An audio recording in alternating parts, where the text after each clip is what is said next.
S197 Mustang is a great car, except for one thing. It's built to satisfy the average driver. The ride height's all wrong, there's too much body roll, and it's just not built to handle aggressive driving. Now, in the past, improving handling or suspension has proven to be a pretty expensive affair, and that's why we're happy to be here today to tell you about the latest from BMR Fabrication, the Level 1 suspension kit that will improve your handling and suspension performance without breaking your wallet. So follow us to BMR in Florida, where we're going to take out a stock 2005 Mustang, then upgrade to the BMR Level 1. It's going to be one heck of a ride.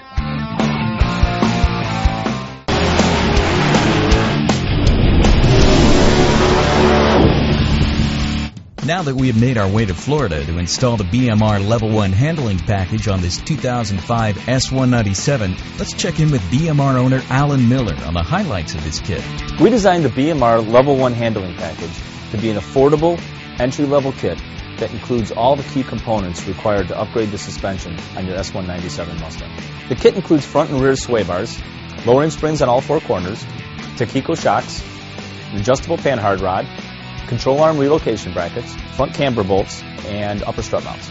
We're going to start our installation today with the front suspension.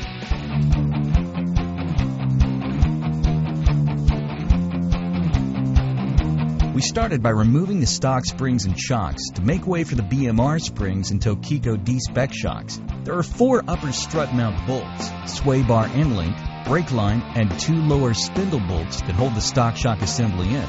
Note the direction the indicator arrow is pointing on the upper strut mount for when the new system is reinstalled. The front sway bar drops out by removing the 2 bushing bracket bolts on each side of the front frame. The BMR lowering springs drop your ride about 1.5 inches for a more eye-pleasing look, but they also feature a progressive front design for OE ride quality. To go along with the BMR springs, the Level 1 kit adds Takiko D-Spec shocks and struts. These are fully adjustable, from soft to hard, and that even will make it possible for our Mustang to go from the street, autocross, drag racing, and even road racing without changing shocks.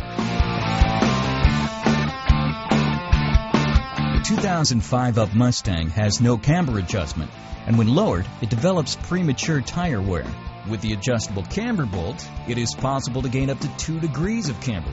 BMR's front and rear sway bars work to decrease body roll for a more predictable, neutrally balanced suspension. The front bar is a hollow 1 3/8 inch bar and is made from aircraft spec tubing to reduce fatigue.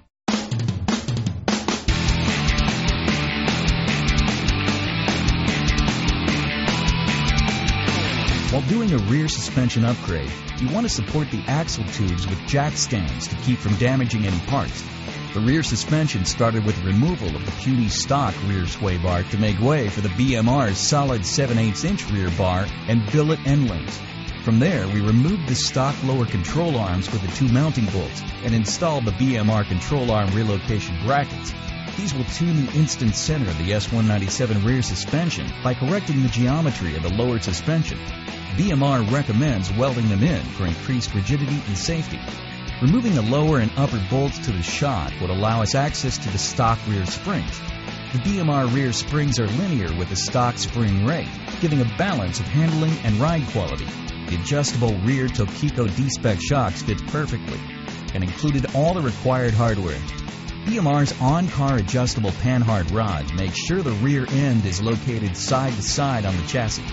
You can see the stock panhard rod is made of smaller tubing and rubber bushing versus the BMR's DOM tubing and poly bushings.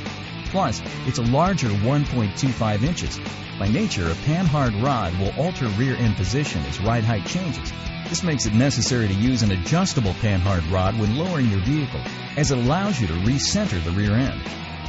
We're all finished with the install. Now let's take this for a test drive.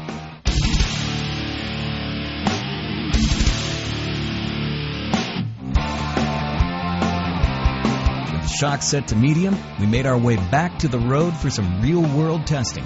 First, we found the ride to be much more comfortable than we anticipated. While the increased stiffness was definitely felt, while cornering, the Mustang felt much more predictable in the corners, not falling victim to under or oversteer.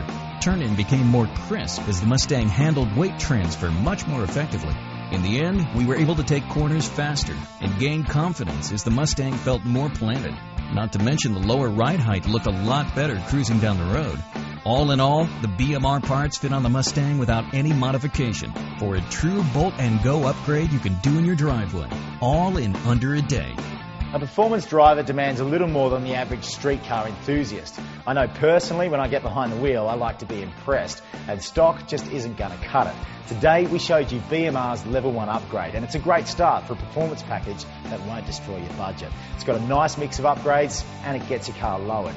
And to be honest, an S197 shouldn't ride around like a tractor. My name's Bucko, thanks for watching Power TV.